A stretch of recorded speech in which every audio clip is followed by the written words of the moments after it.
कार्यक्रम के पुण्यार्चक हैं स्वर्गीय श्री रमणलाल तानाजी सा जैन एवं स्वर्गीय श्रीमती बिजकोर बाई रमणलाल जैन जी की पुण्य स्मृति में श्री विजय कुमार रमणलाल जैन, श्रीमती मंगला विजय कुमार, पुत्र पुत्रवधू श्री विपुल विजय कुमार, श्रीमती सोनाली विपुल जैन, पौत्र तीर्थेश विपुल जैन, पता पारोला जिला जलगांव महाराष्ट्र, पुत्री दामाद श्रीमती ममता जितेंद्र जैन, श्री जितेंद्र वसंतलाल जैन, दोहित्र अनीश जितेंद्र जैन, समय जितेंद्र जैन, पिंपलगांव महाराष्ट्र।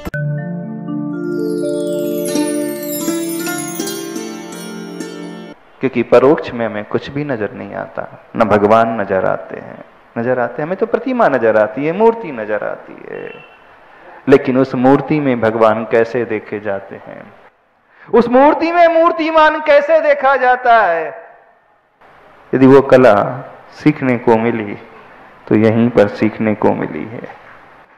गुरु के प्रति कैसे समर्पण लाया जाता है, यदि कुछ सीखने को मिला तो यहीं पर सीखने को मिला। अभी हम जैसे ही प्रवेश करके महाराष्ट्र के कमरे में बैठे थे तो महाराष्ट्र ने सिर्फ एक ही बात कही, बड़ी गहरी बात कही।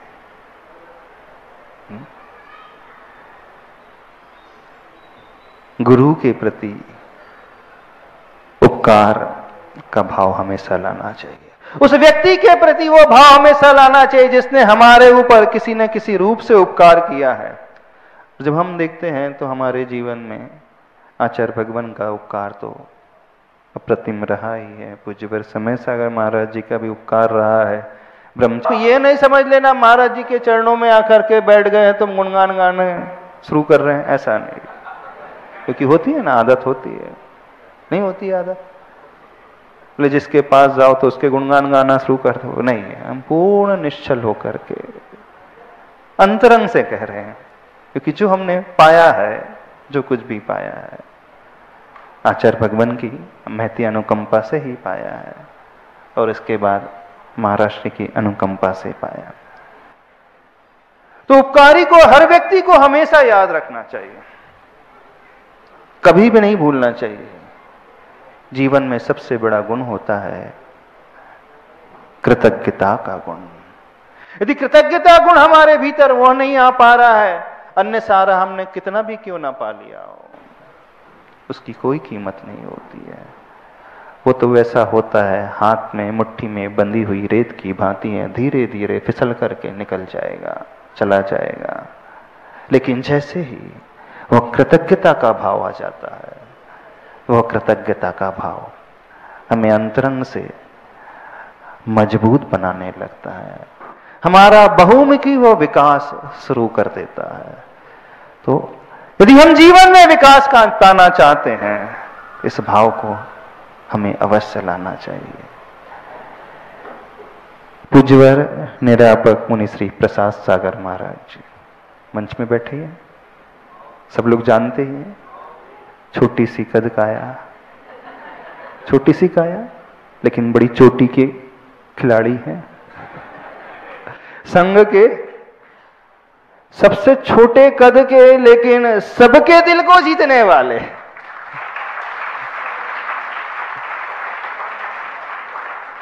एकमात्र मुनि श्री प्रसाद सागर जी ऐसे हैं, वो कहीं पर भी चले जाते हैं और सब काम बना करके आ जाते हैं। किसी का काम कोई बिगड़ रहा हो तो वो सबका काम सुलटा देते हैं। एक विशेषता बता रहे हो उनकी। क्या महाराज जी क्या बोल रहे? वो ऐसा ऐसा इशारा कर रहे हो, नहीं नहीं आप किसी से पूछना, क्योंकि गुरुदेव का सबसे ज्यादा वरद हस्त यदि किसी ने पाया है तो प्रसाद सागर जी ने पाया। शुरू से लेकर अंतिम समय तक यदि किसी ने सेवा की है, देखो आप जानते हैं जो सौभाग्य किसी को नहीं मिला वो सौभाग्य मुनिश्री निर्यापक मुनिश्री प्रसाद सागर जी को मिला। अंतिम समय गुरु चरणों में रहना, इसका अर्थ है बहुत साथी से पुण्य चाहिए, तब कोई शिष्य उनके चरणों में रह पाता है। हर एक किसी की बस की बात नहीं होती है। कुछ समय के लिए आ जाना अलग है, लेकिन शुरू से लेकर अंतिम समय तक जो सेवा, जो वैयावृत्ति मुनि श्री प्रसाद सागर जी ने की है, दिन रात एक करके, चाहे कुछ भी हो, आहार हो ना मिले, स्वयं के लिए कुछ प्रतिकूलता कैसी भी उसे झेलते हुए, और सबके लिए वो वैयावृत्ति में हमेशा तत्पर रहते थे। संघ से बाहर जब भी कोई साधु किसी प्रकार से बीमार हो जाए तो सर्वप्रथम औषध उपचार की जब बात आती है तो मुनि जी डॉक्टर को, वैद्य को, औषध को तुरंत भेज देते थे। ऐसा लगता ही नहीं था कि वो हमसे दूर हैं, ऐसा लगता था कि मुनि श्री हमारे निकट ही बैठे हुए हैं। भले ही क्षेत्र से उनकी दूरी थी, लेकिन भावों से उनकी निकटता तो हमेशा से बनी रही है। और एक के प्रति नहीं, संघ के सारे सदस्यों के प्रति, चाहे वो छोटे से लेकर बड़ा मुनि महाराज क्यों ना हो, चाहे वो आरिका हो, चाहे ब्रह्मचारी हो, चाहे कोई भी त्यागी व्रती भी क्यों ना हो, उनका वो वात्सल्य का भाव तो हमेशा बना ही रहता है। और मुनि श्री पद्म सागर महाराज जी, बाकी कहाँ शीतल सागर में आ गए, हाँ, पद्म की भांति हमेशा कमल की भांति खिले हुए रहते हैं। तो आज का यह मंगल दिवस बड़े बाबा के चरणों से दूर रह कर के, इतने बड़े महासंघ से दूर रह कर के, पूज्यवर गुरुदेव के आदि से वहाँ से विहार करते हुए यहाँ पर आना हुआ, पर लग नहीं रहा है कि हम संघ से दूर आ गए हैं। ऐसा लग रहा है कि संघ से दूर आकर के भी संघ में ही आ गए। ऐसे ही मुनि श्री के चरणों में रह कर के जो वात्सल्य, जो आत्मीयता अभी तक पाई है, ऐसा विश्वास है कि आगे भी ऐसा ही, बल्कि इससे भी बढ़ कर के अब तो मिलता ही रहेगा, क्योंकि अब तो आचार्य भगवान तो बचे नहीं। जब पिता चले जाते हैं उस समय बच्चे जो हैं क्या हो जाते हैं, बिल्कुल अकेलापन महसूस करते हैं, कुछ सूझता सा नहीं है, रास्ता सा नजर नहीं आता है। उस समय सबसे अधिक आवश्यकता होती है गुरु के अभाव में। जो गुरु सम गुरु भ्राता आदि होते हैं, गुरु सम श्रेष्ठ मुनिराज होते हैं, ज्येष्ठ मुनिराज होते हैं, उनके परम वात्सल्य, परम आत्मीयता और परम उस सारी जो चिंता को निश्चिंतता में बदल दे, तो ऐसा पूरा विश्वास है कि अब तो उनका वरद हस्त हमेशा बना ही रहेगा। और जब जब जीवन में आगे क्षेत्र में बढ़ते हुए कुछ किसी प्रकार की आवश्यकता होगी तो वहाँ से यहाँ से इस प्रकार का मंत्र मिलता रहेगा, और मंत्र के मिलते ही सारी की सारी दुविधाएं, सारे के सारे कष्ट दूर बिल्कुल ऐसे ही हो जाएंगे, छू मंतर हो जाएंगे। और हमारे तो हुए हैं। जब हम उत्तर प्रदेश में थी उस समय एक महाराज जी ने एक मंत्र दिया था, और उसी मंत्र का प्रताप था, कितनी भी बड़ी विघ्न बाधा आए तो वो चुटकी बजाते ही छू मंतर हो गई।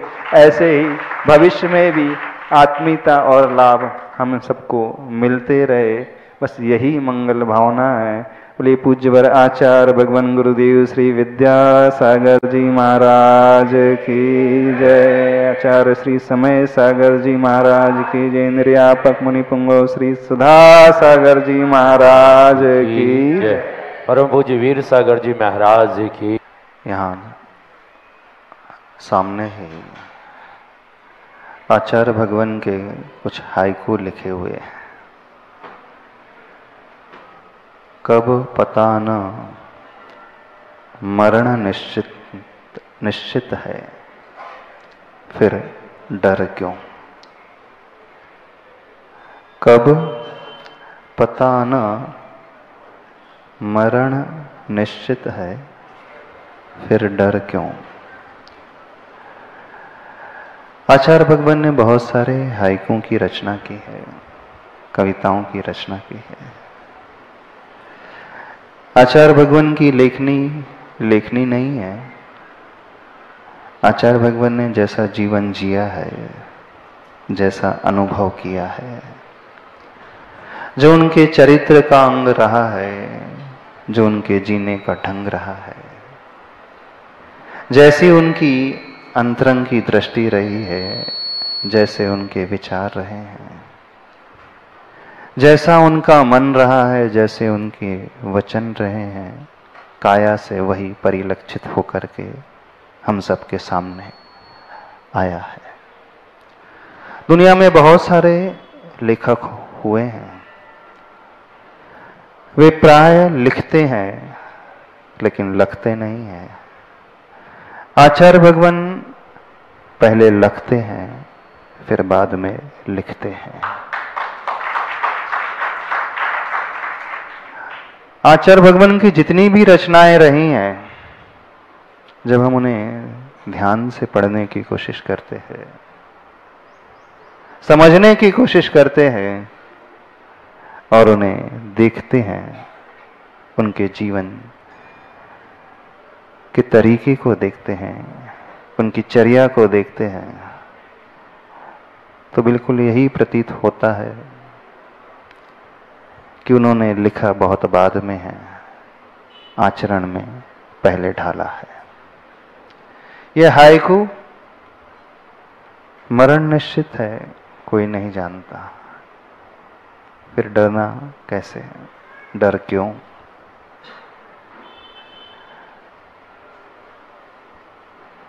आचार्य भगवान की समाधि 17 फरवरी रात्रि में हुई। 1994 से हम आचार्य भगवान से जुड़े हैं। उनकी सोच को समझने की कोशिश की है। आचार्य भगवान एकदम निर्भीक हमेशा रहते थे।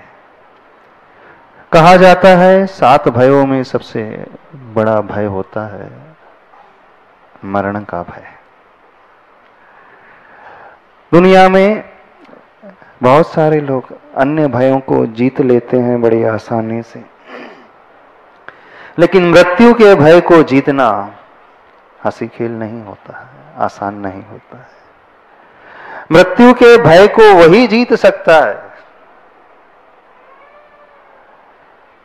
जो पूर्ण रूप से उस भेद विज्ञान को अपने भीतर जीता है, जो यह जानता है कि जो कुछ मुझे दिख रहा है, जो कुछ दुनिया को दिख रहा है, जो कुछ नजर आ रहा है, वह सब कुछ क्षणभंगुर है, वो सब छूटने वाला है, बाहर का ही नहीं हमारे भीतर का भी। और रही बात इस शरीर की, यह शरीर भी उद्गल है, जड़ है, पूर्ण गलन स्वभाव वाला है, यह भी छूटने वाला है। लेकिन प्रवचन में यह कहना बड़ा आसान होता है, दूसरों को समझाना बड़ा आसान होता है, उसमें कोई अधिक कुछ पुरुषार्थ करना नहीं पड़ता है, शब्दों को ही संयोजित करके बोलना पड़ता है। लेकिन जो बोला जा रहा है, जो लिखा जा रहा है, तदनुरूप अपने आप को बना लेना नेक्स्ट टू इम्पॉसिबल जैसा होता है। और यह वही व्यक्ति बना सकता है, वही साधक बना सकता है जिसकी बड़ी पैनी दृष्टि है, भेद विज्ञान की दृष्टि। जब आचार्य भगवान के जीवन चक्र को देखते हैं, कई बार आचार्य भगवान के जीवन में ऐसी घटनाएं घटी, शुरू से लेकर अंतिम समय तक। शारीरिक प्रतिकूलताओं को देखते हैं, कई बार ऐसे मोड़ आए, कई बार ऐसे मौके उपस्थित हुए, देखने वाले, वैयावृत्ति करने वाले, सेवा करने वाले, वे लोग डर से गए। लेकिन आचार्य भगवान अंतरंग से वैसे ही सजग थे शुरू से। ऐसा नहीं कि यह सजगता बाद की, यह सजगता आचार्य भगवान की शुरू से रही है। लेकिन ऐसी सजगता व्यक्ति के भीतर कब उत्पन्न हो पाती है? क्योंकि बिना सजगता के, बिना जागृति के तो साधना ही नहीं होती है। जो उच्च दर्जे का साधक होता है, उच्च कोटि का साधक होता है, वो हमेशा उस भेद विज्ञान को जीने वाला होता है। भेद विज्ञान मात्र ध्यान की अवस्था में रहने वाला कोई कार्य नहीं होता है। सामायिक में बैठ जाएं और इस भेद विज्ञान की भावना को भाने लगे। शरीर जुदा है, आत्मा जुदा है, ये उस समय की बात ही होती नहीं है। जो भेद विज्ञान को अच्छे से समझता है, उसी का फल उसके व्यवहार में झलकता है।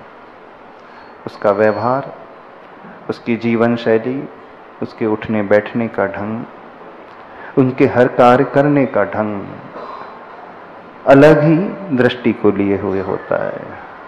और ये भेद विज्ञान बिना जागृति के और बिना निष्प्रहता के कभी पैदा होता ही नहीं। जो आचार्य भगवान ने हायकू लिखा, कब पता ना मरण निश्चित है फिर डर क्यों, ये ऐसे ही नहीं लिखा। आप लोगों ने भी लिख करके यहां फ्लेक्स में सामने लगा करके रखा है। हमें नहीं पता कितने लोगों ने इसे पढ़ा होगा। पढ़ते हो? हाँ, कुछ लोग होते हैं पढ़ने वाले, लेकिन वो पढ़ करके निकल जाते हैं। कुछ लोग और होते हैं गहरे, पढ़ करके थोड़ा चिंतन भी करते हैं, उसके अर्थ को भी निकालने की कोशिश करते हैं, लेकिन वह सिर्फ एक बुद्धि का परिश्रम होकर के रह जाता है, एक बौद्धिक श्रम होकर के रह जाता है, शब्द से अर्थ की यात्रा तक। वह भी साधना नहीं कहलाती है। आचार्य भगवान हमेशा एक बात कहते थे, महाराष्ट्री भी एक बात हमेशा कहते थे, एक बहुत अच्छी बात हमको महाराष्ट्र की उज्जवर की हमेशा लगती है। 2-3 बार आज महाराष्ट्र के साथ 1.5 महीने 1 महीने रहने का प्रवास करने का समागम मिला। एक सबसे बड़ी विशेष बात महाराष्ट्र के मुख से कई बार हमने सुनी, शब्दों को पुद्गल की पर्याय नहीं, आत्मा की पर्याय बनाना सीखो। शास्त्रों को पुद्गल की पर्याय नहीं, बुद्धि की भी पर्याय नहीं, ज्ञान की भी पर्याय नहीं, आत्मा की पर्याय बनाना सीखो। जब पहली बार ये सुना था आत्मा की पर्याय बनाना सीखो, तो एकदम से समझ में नहीं आया था, लेकिन बाद में धीरे धीरे समझ में आया। आत्मा की पर्याय बनाने का अर्थ, आत्मा के गुण कभी आत्मा से जुदा नहीं हो सकते, वो हमेशा साथ रहते हैं, वो शाश्वत रहते हैं, वो कभी छूटते ही नहीं। जब वो उस आत्मा की शुद्ध दशा की वो पर्याय बन जाती है, तो हमेशा चलने वाली होती है। और जिसके आत्मा की पर्याय वो शब्द, शास्त्र की पंक्तियां, शास्त्र की वह सूत्र आदि, गाथाएं आदि बन जाती है, तो व्यक्ति उन गाथाओं को, उन सूत्रों को जीने वाला हो जाता है। आचार्य भगवान यही बात कहते थे। संघ में इतने वर्ष आचार्य भगवान के चरण सानिध्य में रहने का सौभाग्य मिला। आचार्य भगवान एक विशेष बात हमेशा कहते थे, बहुत सारे शास्त्र नहीं पढ़ना चाहिए, एक ही शास्त्र को बहुत बार पढ़ना चाहिए, कई बार पढ़ना चाहिए। कई बार पढ़ेंगे तो कंठस्थ हो जाएगा, लेकिन आचार्य भगवान की दृष्टि कंठस्थ करने की थी ही नहीं। आचार्य भगवान की दृष्टि उसे बुद्धि तक पहुंचाने की थी ही नहीं। आचार्य भगवान की दृष्टि उन पंक्तियों को, उन सूत्रों को, उन गाथाओं को हृदय तक और आत्मा तक पहुंचाने की थी। बोले पूज्यवर आचार्य भगवान गुरुदेव श्री विद्यासागर जी महाराज की जय।